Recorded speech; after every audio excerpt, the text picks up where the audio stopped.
changer Chilombo, tika constitution, Martin Fayulu, solution bana Congo. Bana Fayulu, na Congo, changer Chilombo, tika constitution. Na Congo, changer Chilombo, tika constitution. Na Congo, changer Chilombo, tika constitution, changer Chilombo, tika constitution, changer Chilombo, tika constitution.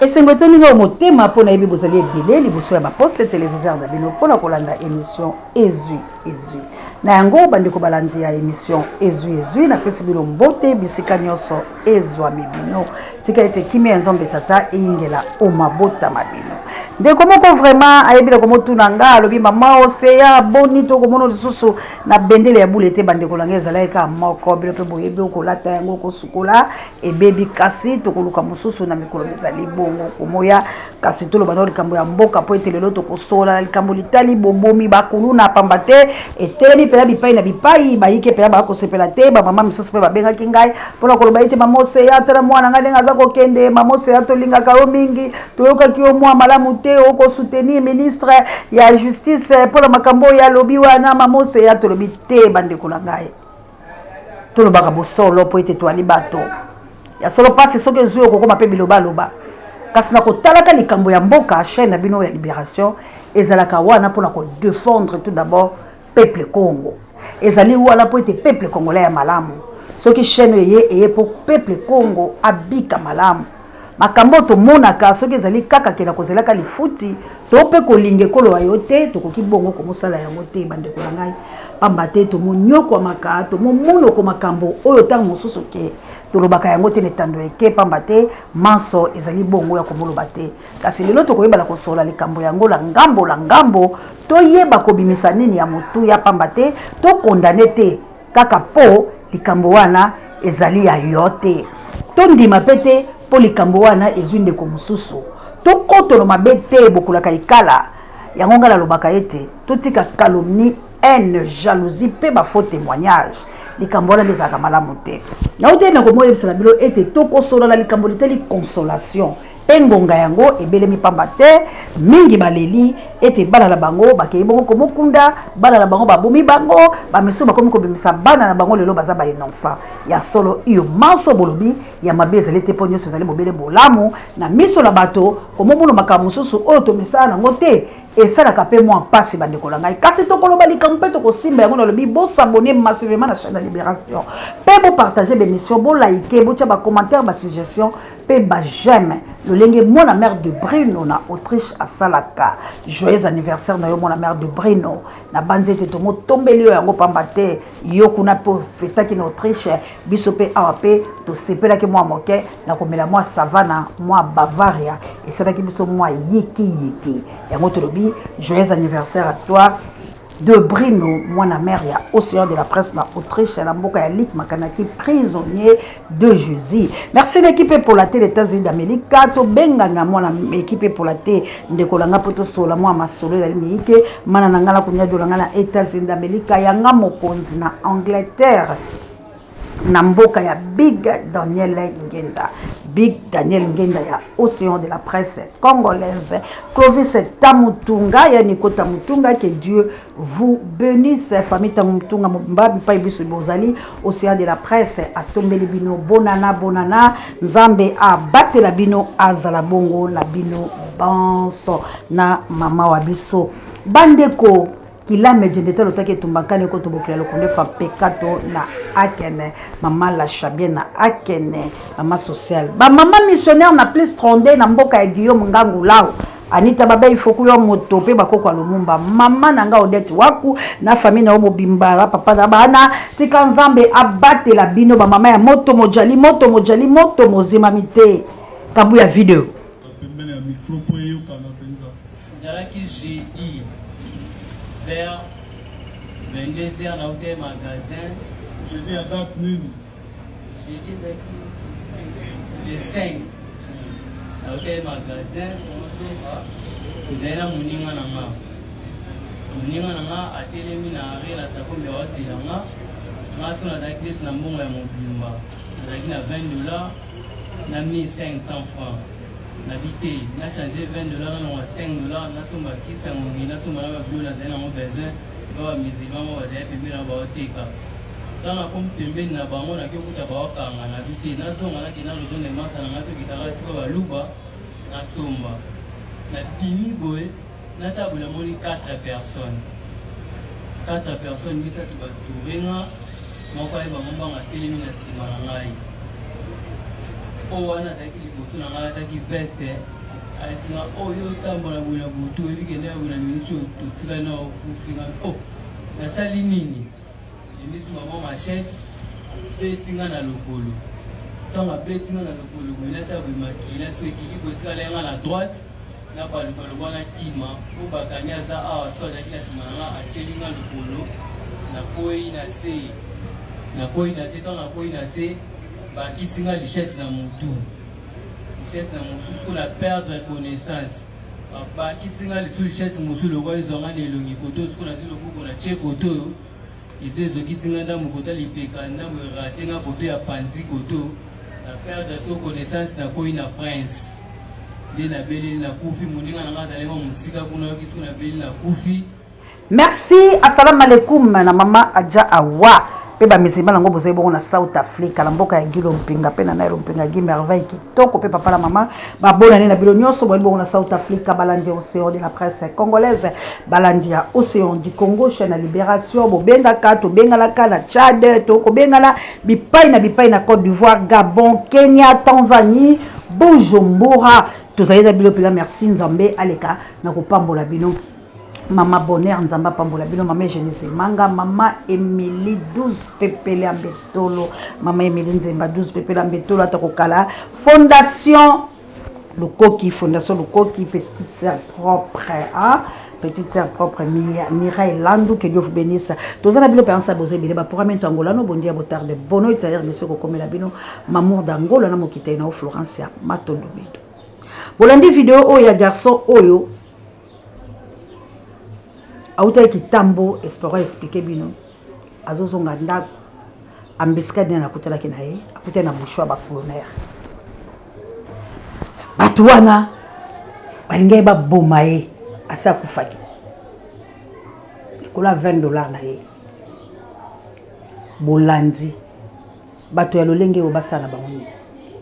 C'est la réponse la bino basala bato ya lolenge wala ni. Oui, délinquance tonango et makasi ezali parce que misala ezali te. Makambonio sur la République démocratique du Congo et Zamabe. S'il faut condamner, tu condamner chef de l'État, tu condamner gouvernement. Dès la semaine, tu condamner bana la biso. Parce que chef de l'État, si Ayaka comme président de la République, il a été combattant. Il a lutté plusieurs années et il a combattu pour son propre pays. Pour boya, pour dénoncer président ou azalaki liboso na gouvernement na yeke babana ko sala malamu te baza ko yiba mbongo bazali ko sala mabe. Et voilà aujourd'hui un combattant oya ndimaki nzoto na ye mobimba bazokisa ye babeta ye be abunda pona libération ya République démocratique du Congo. Il est venu là en congolais de père et de mère entre guillemets, mais à faillir. Yekutu abini mabeko le kata étranger oyo balita ki alongwa.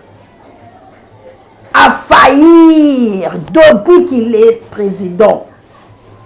Timo kolomwa lelo ba Congo mani ba kolela pe ba komi ko banza moto ba inaki. To pesa ndakisa na mampa, to pesa ndakisa na liki, to pesa ndakisa na biloko binso. Biye moto ya mopaya atikaki lelo mwana mboka akomisi yango melio. Pour vérité oyo nde peuple congolais alingi te. Vérité oyo nde ba anti-Congo balingi te yango nde bakoboma biso pamba te soki totomboli mongongo koloba boye elakisi ete toali monguna toali bandoki toali bato mabe toali tala babambinga kutukela za rwandaise chaîne oyo ezali ya ba rwandaise po kaka ba déstabiliser yango. Ndekolanga quoi que tu vis, tu es un menteur. moyen que tout lando ezate pour te dire c'est quand tu robino longwa ah moyen tout landayo ezate parce que vérité blesse mais tika mutalo belo vérité pour changer bande kolanga allez-y comprendre au moins souffrance au bout de souffrance au bout de indépendance mais aujourd'hui besoin échec et ça la rabelom de ntar bozo boya tous on a vidéo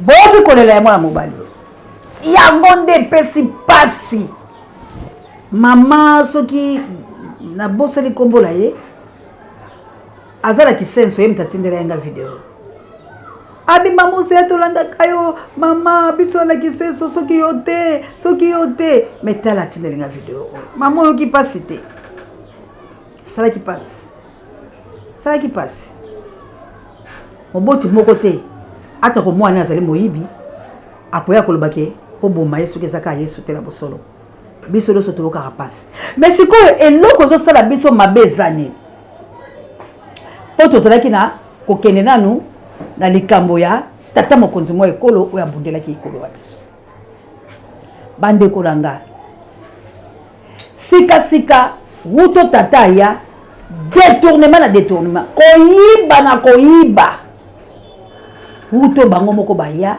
bayibi te baescroquer peuple aleli bakokosaka biso na bisambiselo oyo emema ya ni bilo baso boyibi yango bomoni lobi l'émission nalobaki boye tata mokonzi ya mibeko esengeli bakulu na cravate bango mpe baboma bango. Quand je parlais de kulu na cravate il y a les politiciens oh bazo soutenir bana j'avais tout dit fallait qu'il pas kana citer. J'ai dit na bakulu na cravate, na bakulu na yoji, na bakulu la versas, bango tout il faut bakanda bango, ce sont des kuluna comme bana o bakuluna. Parce que bango nde bakolisi yango. Na sala émission moko bola bakuluna na mombele. Nazoka risque ya kokita. Pour la kosola pe kokuta na bakadre la bango yoka ne bakuluna baloba. Mais mabeto mona kabana biso ezali nini? Biso nyoso na bango toyebi bandeko la biso nani ba osala biso mabe. Banani bazoteka mboka po bango balia na basi na bango na bana banani bakomisi biso na niveau oyo parce que changement ezate komi mabe koleka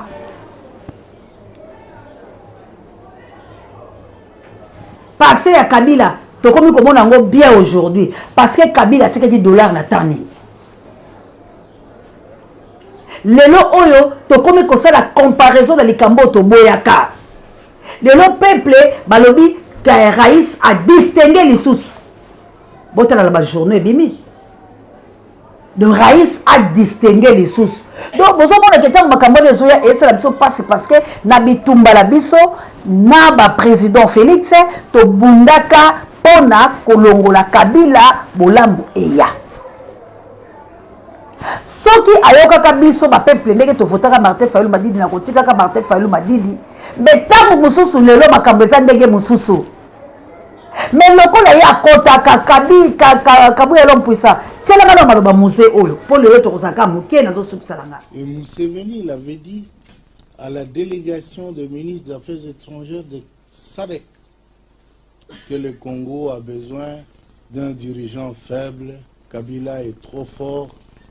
On lui dit faites ceci, il refuse. Et qu'est-ce qu'on nous disait de faire? De donner à Museveni et à ses frères des concessions. Parce qu'il s'y trouvait déjà. Je ne sais pas s'il coopérait avec les autres, le Mobutistes avant. Ils avaient des concessions. On leur disait maintenant, allez régulariser votre situation au ministère de Mines. Pour eux, c'était là des insultes. Ils avaient droit d'avoir des concessions au Congo. On a dit, messieurs, c'est pas possible. Droit de frauder les cafés, le bois, la papaye, l'or.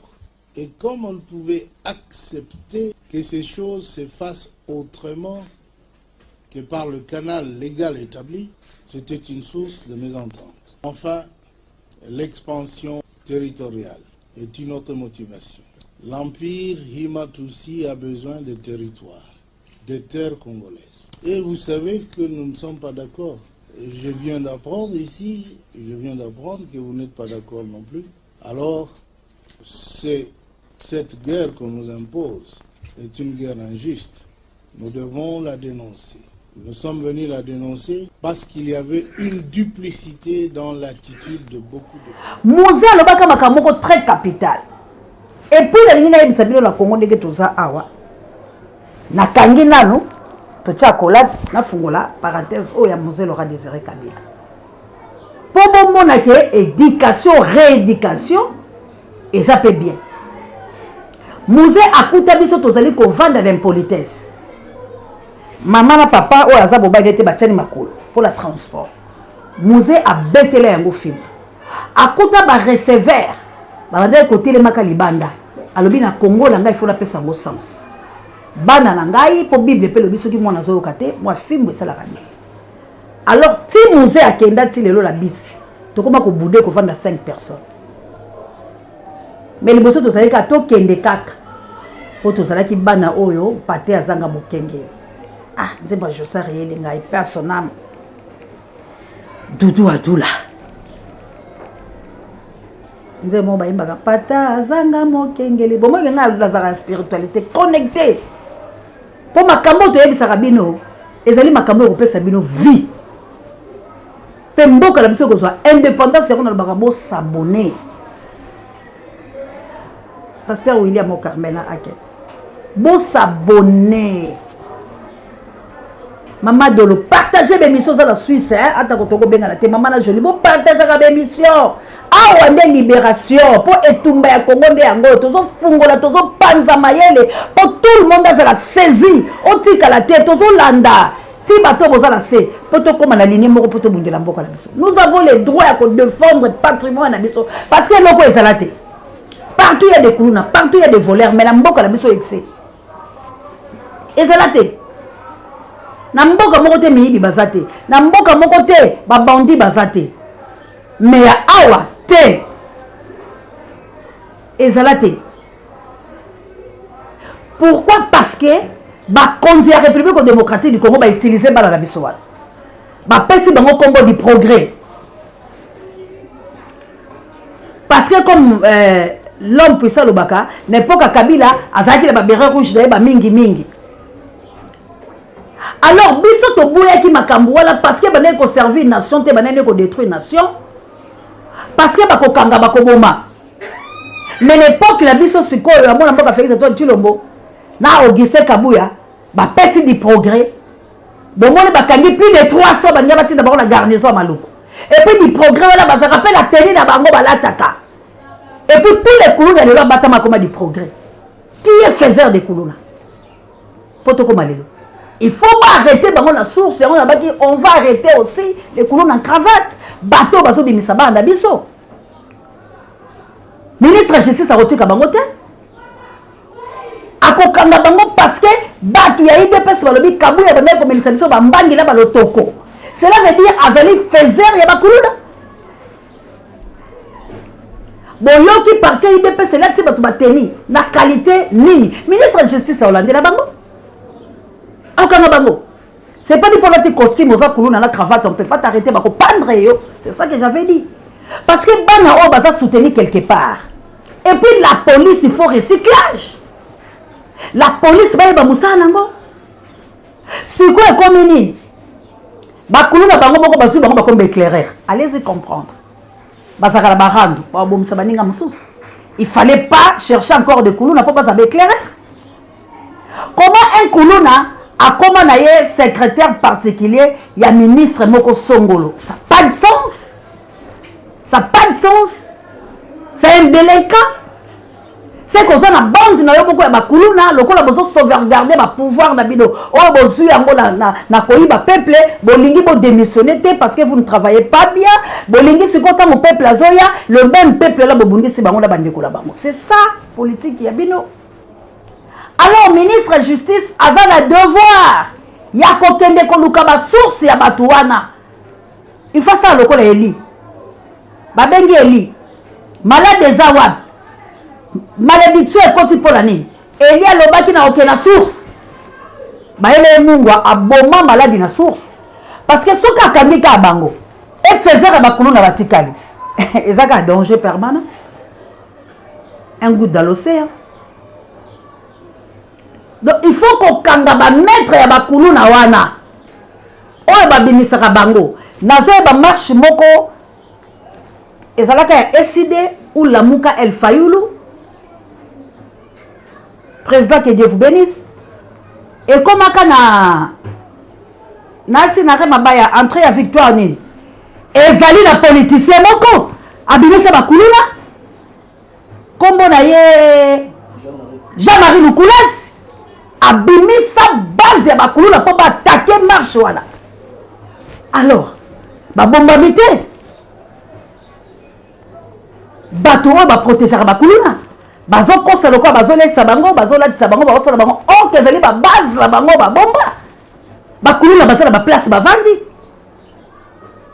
na Kitambo na Ngaliema bazali ebele na Ngaba soko tout le bango naza du programme misi carte o biso bafuta biso ba $50 comment un kuluna ozo pesa $50 à boleya mais un enseignant azozo yango te pourquoi parce que bozo faire signer ces bango rangenda na ba propre ndeko na bango il y a un sérieux problème on va dénoncer mais pour tuer le kuluna c'est mieux parce que aujourd'hui né nazo yebisa yo lobby ngamoko na ba 21h parce que tozo tambola kaka pour la mboka na kutele na bakulu filendi mais néanmoins oya zaki liboso talinga lokola simbe mona na liboko to kati kutu goudron la ko banga balinga ba tuta biso oya zaki na simanenda boya bisete kede kotel makutu te dena bomo na mona to kati boye po mutu kale yaki me déjà reste matoki maimba donc cela veut dire baza kokima mais soki bakutali na yo na mbiskat bako attaquer yo balekani mais ozaki na sima ayebisi bango bosimba ete bolekani etokatisi mais bilongi wana nazo so omoni ya baba molola kutu bien siko bakomi kokima mpo na nini bayebi ke bazoterrorize na lemba kosakala te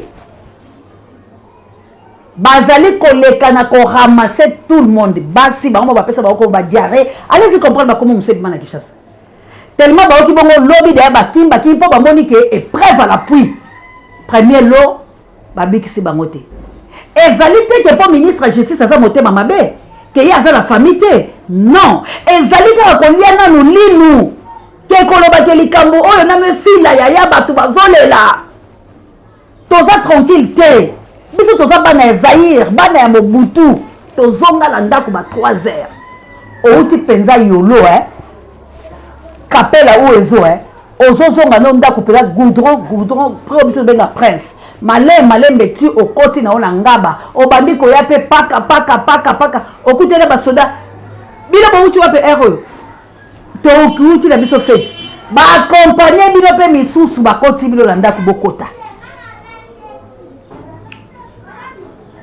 soki ba soda balandi bino ça veut dire ba moni bilo la mouvement ya mabe et puis ba soda o ne ko landa batu mingi miyibi bazanga kate et puis wala batu bakomi ko landa batu mingi ba soda tangu circuit ye tangu baibu baye nde Kishasa ekomi moko banga ka pola nini baibu babandaki tamso ko alevaka batu nyoso bakutala baola nzela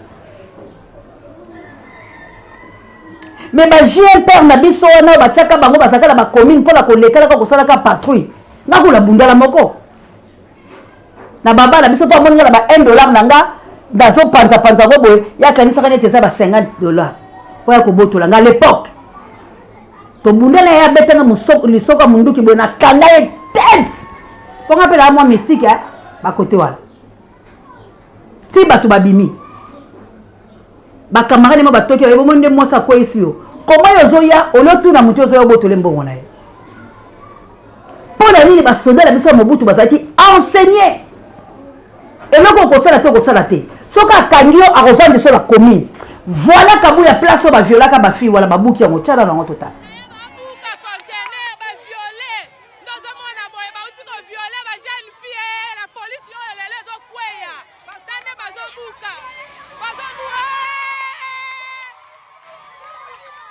bravo la peuple to comme la personne souka pour sensibiliser bande kolanga Congo eza à revoir yango tozolo bezala babiloko mususu esengeli tosala mona no brit kaka tosala ngo la brit ministre justice ayoki ebele ba condamné ye kaka la bakuluna allez-y comprendre que na kati ya embouteillage tala mboka la personne ezala botala pe chaka basoda ni ba okenge ba mutu ke kangi bakuluna ezoke na bango na kati ya embouteillage tellement qu'ils chassent au moment de la Yibambongo. Bateau na tout faut bakanga bango. Parce que ba condamné à mort parce qu'on Yibambongo le qui chasse nzele zaté. On confie vrai. Bilo kasi bilo ko ndo tozolo ba tozolo ba pamba. Tozo bête la ministre de la justice maboko. Poto la kisaye ko za la ligne bele ko kanga. Le la le kala ki chasse yimoka le kanga mona embouteillage. Alors tous on dit que la corrompu malgré tout il est de l'IDPS parce que ton bundela to kele l'ambassade to quitter les terrain pour alinga ka la combattant à défendre mboka na. Alors à défendre mboka na na place au match. Il faut ça la makambo ya kitoko pour miso la biso pas na pour ton bundela ye. To kolobate parce que les délits deux personnes sont malades to le non non to zande ko talise ma piste que mwana mboka obundaka pona Congo ezalaki malamu te ba pesi open pi faisait le corps ba mettre la défi alors ça la musala no convenable ba tala ba mibe ba consoler pa balati cravate exacte que le corps ba tio wolo za redevable de la partie na yo ne otika ba yiba mboka parce que bato ba lembo embouteillage akokanga bango ba condamné à mort bato ba lembo ba tile jolo ba koza condamné à mort bato ba lembo ba bukanga lenzo ba koza eza dossier à Congo ti bato ba détourner mboka ba mine comme ya bino to kokanga bino ba mabulu one comme ya bino bo sonde la ka mboka teka ka bato bazoteka ituri manono fizi bato bateki foire tokolandela bango bato bazoteka biloko nyonso baterrain vide eza lisusu te tokolandela bino bato bozotonga pa désordre bozobotelaka bato mapangu tokolandela bino vous êtes des condamnés à mort akotika kaka wala te akotika kaka na bakuluna te mais néanmoins akomaki mal à l'aise parce que parent to akoma ekolela lelo baassassinat kuluna so toki na bandako bokondima te eza guerre koma mama ya x ngala ote ko bino kokolanga poka kalata ki chaussette na ye eza ya moto batelemisa kokolanga na nzela kokolanga zo ya zo trembloter batelemisa bese longo la chaussette poza mona muke mbeto betio mususu na soka lobaka lo soki ni nango balanda ye mbangu mwana batola mbe balinga ko boma ye ya muke be bakoma na bakri na bango lo show longo bozo baby éducation ya bana alors ko boma bango ezali eloko moko ya ko intimider bango nazali ko yebiso lelo moto azalaka soki Grenoble babanda ko benga lelo asongeli komona kala soki ezaka Jean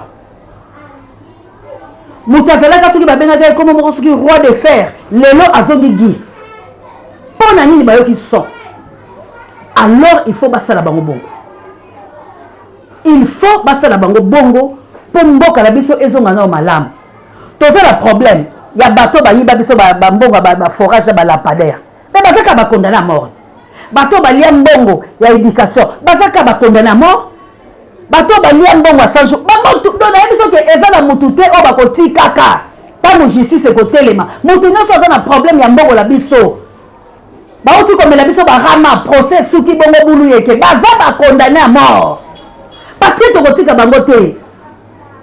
Ce qui lelo ministre de la justice a souki quelque part justice na bango ko continuer parce que ce sont des Congolais baliambo ma nation yango tozali koloba ete to kumbala na bongo po bana na biso ba bebisi bango na ba député azo mo etiri moko ya bana atambola kala bango azo futa bango pe balamu te mais tango likambo babundeli député wana ebele bakatana ki na matete ebele bazokisana ki na matete mutalanda bana wana bazate pona nini babanda ko protéger député moko na yebiso ba machete bima ba te eza na procureur moko la matete wana bakata machete bakotele la kata ndaku bana wana bakomaki mabe yango to ko ikondima te musala ya mabe sala na mboka ya na mboka no moko ko tambola 18h te lokola pe lotiliki banzete na yeba kate ba pikola biloko lo sezalaka na université ola ba minda ola ba yaka ko pikola o baza ko élargir nzela ba élargir ça te ba leka ba mboko la biso pamba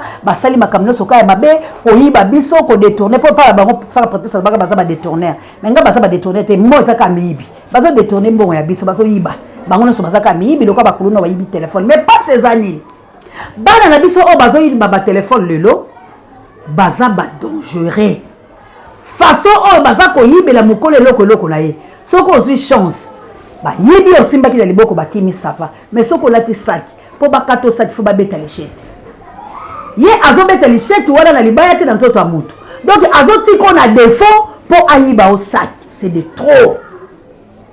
de trop nazoyebisa o c'est de trop bamama oyo batekaka na ba 21 na ba 23 heures lokola biso na Congo misala eza te mbongo ezalaka te obeti mwa cope moko boye ozwi mwa mbongo na 22 heures fo bima na coin oluka mwa kotosi oluka mwa eloko mpo okele komemela bana ta balalaki olamusa bango balia mais nayebi so bamama na baosouffrir baza bilanga na bango ezala ya bapolisier auta kodénonce yango ezala ya bakuluna à partir ya 22 heures yo koleka wana soki ozala malchance fo kutala bana wana baza kotuna yo soki nini chemise manche courte ou bien manche longue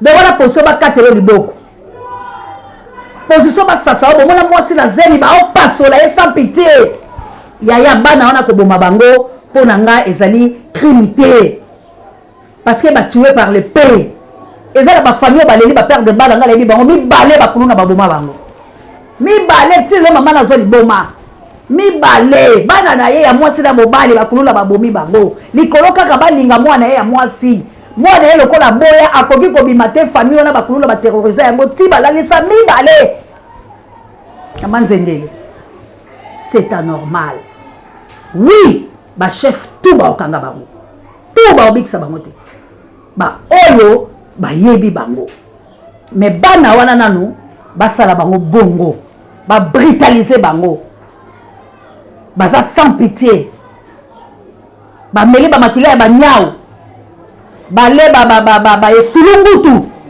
bameli bamakila na bango banyamana ekila bango bale bango kutimi na bino to koliaka bambwa loko okuti bato mosusu baliaka bambwa yo lengwa ebebisa bango bakoma barage bana wana baza sans pitié soki bakutani na yo okobika te alors parti ya idps fo bakele kokanga yango fo basele yango babimisa badi progrès tout mombele ngaba limete wana banini badi progrès na badi progrès bala bakarte makala partout il faut babanda kuna basala ba siège basala ba centre faut ba bloquer biloko wala tout yango tozali kosenga nde nazali koyebisa bandeko langa nous avons pris le temps ya kolala pongi toza na temps oyo ke to bundela nation na biso to revendiquer ba droit prenons l'exemple ya bandeko oyo batelemaki pona ko boya changement ya constitution il y a les policiers il y a d'autres policiers qui sont des kuluna bakonti bango na armée bazui formation te babeti bango masasi parce que bato bazo revendiquer ba droit est-ce que ko revendiquer ba droit est péché quel genre d'intimidation bo ça la biso na mboka yango tozo ba assez na biloko na tout nous avons les droits selon le bon que le conduit ya mutu a revendiquer ba droit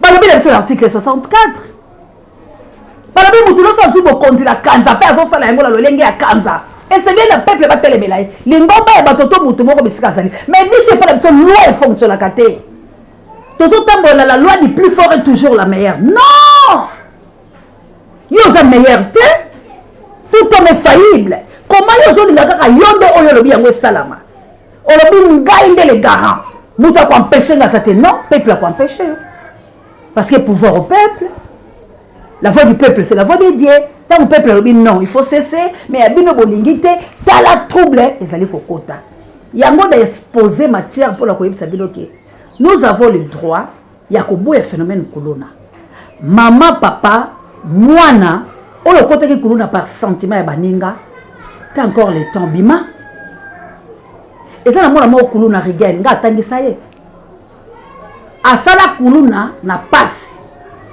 pauvre maman na yako mukolo basala esika ko fokete papa bango sondola ba siko akoma ko bima par baninga oye kuluna kata kata masala kanini ayiba kaka po ya ni soka yibi téléphone ateki alesi maman na yake futi la classe ake futi ndam na école alors tant na yako kuta na to me ko sola na ye a expliquer akata kate abunda kate ya bimaka ko yiba et puis l'école bande ko tanga ba yibi pe ka kuluna me batani sakaye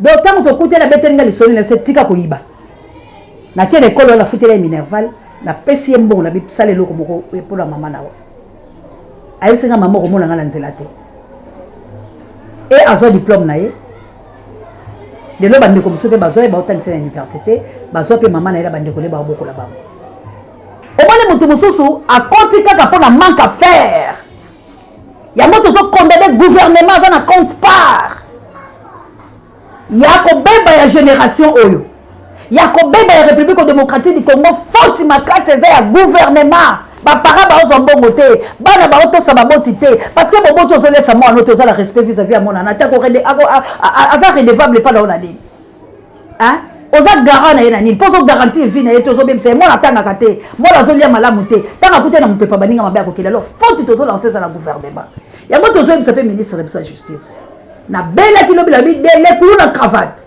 a Weston a Tchatche a Nini ce sont des kuluna il faut qu'on arrêter bango justice c'est ça la musala ba détourner tout bon bandela ba procès na bango il faut pas boire attaquer biso bato tozo la vérité aujourd'hui ba journaliste bazali toza première puissance dans le monde quatrième pouvoir mais vous respectez biso te bo kanga biso le quoi ba nyama ko lever biso ko boma biso parce que vous ne voulez pas que tu dénoncer l'insanité alors je dis tout haut parce que ça chaîne la libération.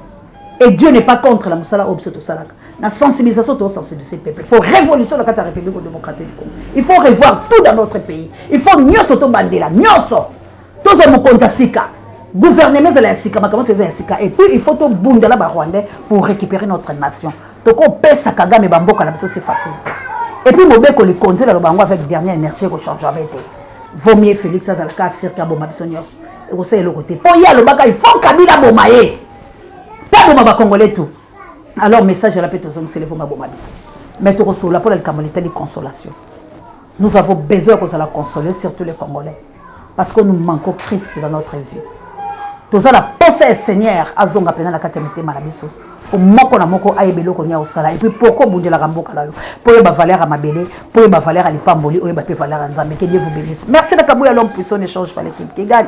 Merci la Pape Dieu directeur recherche stratégique et personnel sango mokonzi pareil bemiso babiso. Merci l'assistance ya Mijou Kandolo et pourquoi pas Dalida Bayoko na ndoyo pesanga bino nyoso bisika nyoso bozali. Hein maman Oséa alinga kabino maman Oséa aza contre mutoté maman Oséa azali pour ba congolais mais tozali ka koloba to boyi et salinga mawa makasi Kabouya l'homme puissant la komuna na suka ya komona ete bandeko o basotela ke héritier bazali ko finga nzoto ya mama ya fere tala dimension ya manque d'éducation ba komi nango bandeko o basotela ke héritier ba mimoni fort OK vous êtes de faibles vous êtes trop faible ya ko sakala na maman o mama zaka sacré mutu nyoso sakala la maman et puis bolaka mabe ya fere ete mta fundi bino Ephésiens 6 ne fundi bino pe bozak bana na libabe parce que ba lobi bo honorer ba maman bozana respecter vous finga nzoto ya mama ya fere. Et puis, vous finissez faire zoba, moi je regretterai. Parce que vous la faire. Ce qui m'a fait zoba, c'est que vous zoba. Est-ce que zoba, ils allaient à Kotanga? Bon, tant que vous avez des licenciés qui sont maintenant des zoba, vous dirigez Mboka Malamouté. Faire ça intelligent. Parce que faire aujourd'hui, vous laissez milliers de bateaux. Aujourd'hui, faire à créer une entreprise. Où le bateau, vous allez vivre mieux dans la famille. Vous avez combien de familles à G7? Où le bateau malam. Oh le bazo ko sel sabato mais na regretter penza héritier otanga ki na oka ya pamba ezala ka fantaisie pour récupérer aux soi-disant diplôme au pe bakabela ki la bangoyo parce que c'est que ezala ki mérite ya diplôme wana de ko langa héritier okoka ki jamais kotinda bato no bakoma na niveau ko finga nzoto ya mama ya fere est-ce que ceux qui ba finga nzoto ya mama na o ko sepela pourquoi la musique la bino boko na ba conflit ya ko finga ka ba mama ya baninga en tout cas merci na fere parce que vous avez bien éduqué pour vous répondre bangoté mais Nzambe akofuta kabino na ba makambo bino besoin ko sala na nation congolaise besoin détruire ministre de la justice faut qu'on attaque aussi des musiciens qui détruisent notre mère parce que bana dans un zanga mayele on leki la télévision on lobi ba injure public pe ya mama ya muninga o mama na yebi atayote asali le côté oza ko finga nzoto ya mama ya muninga tout bonnement. Ce n'est pas bien et ce n'est pas poli et éducation la bisoté alors que télémélé avec dernière énergie. C'est lui qui a la destruction pour la détruire le peuple congolais en Koutanango. Alors, Bagoulois, que Dieu vous bénisse.